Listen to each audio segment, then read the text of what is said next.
I want to welcome you once again to heartofashepherd.com, our daily Bible devotional, and I pray that you are enjoying the chronological study of the Scriptures. It really is a way of putting everything in the Scriptures in perspective in a historical, detailed way.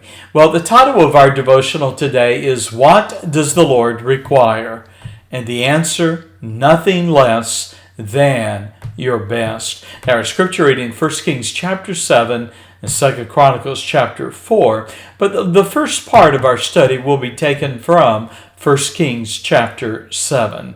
Well, let's pick up our story, remembering that Solomon, unlike his father, was enjoying a reign of peace.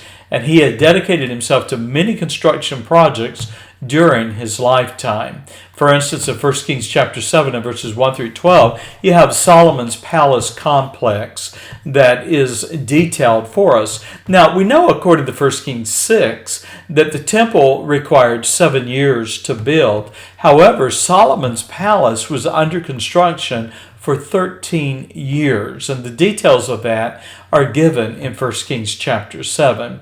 Now, there are some scholars that call, and I quote, the house of the forest of Lebanon Solomon's summer house or his lodge. I really believe it was part of the king's palace complex. For instance, we know that the palace itself had significant cedar pillars that had been brought from Lebanon to support its roof. And so I would suggest that the house of the forest of Lebanon probably is a reflection of the cedar pillars from Lebanon that supported the roof of the palace. Now you'll also notice in verse 8 that Solomon also built a house for his queen. Now she's identified as Pharaoh's daughter.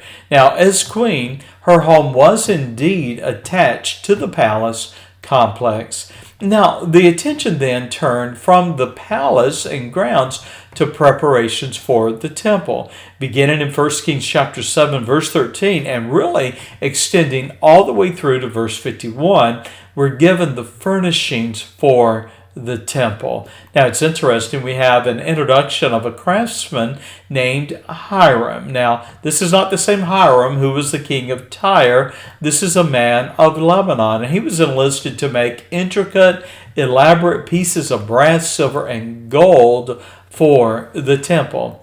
Now, though his father was a man of Tyre, his mother, however, was Hebrew, according to verse 14, and she was of the tribe of Naphtali.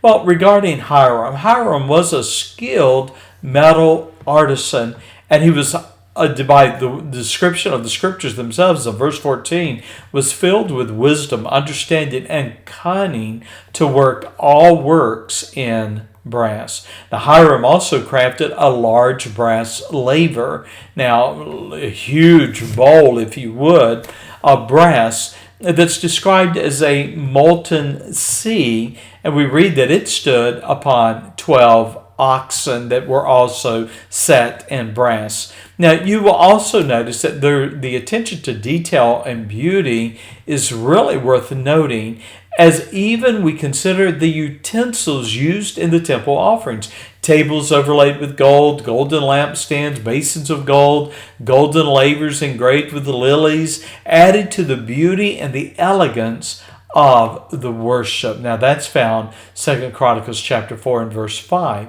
In verse 9 we see a description of the doors of the palace. They were made of brass, and there were pillars carved with wreaths and pomegranates. All this contributed to the intricate details adorning the temple. Well, a closing thought for this study today. And we would ask the question, why such attention to detail?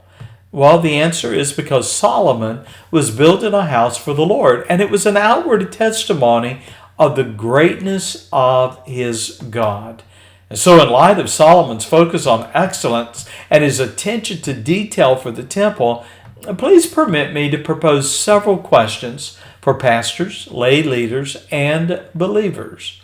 The first is this: why should we expect worship in our churches to not be the best? that we can offer and give? Why should we strive for music that aspires to the highest and best when we worship the Lord in music and song? Why should we give attention to beauty, appeal, cleanliness of our places of worship? And the answer is we should offer the Lord our very best. Paul, in his epistle to the church at Corinth, wrote these words, "Whether therefore ye eat or drink or whatsoever ye do, do all to the glory of God." Now here's the truth, and I close. The Lord deserves no less than our best.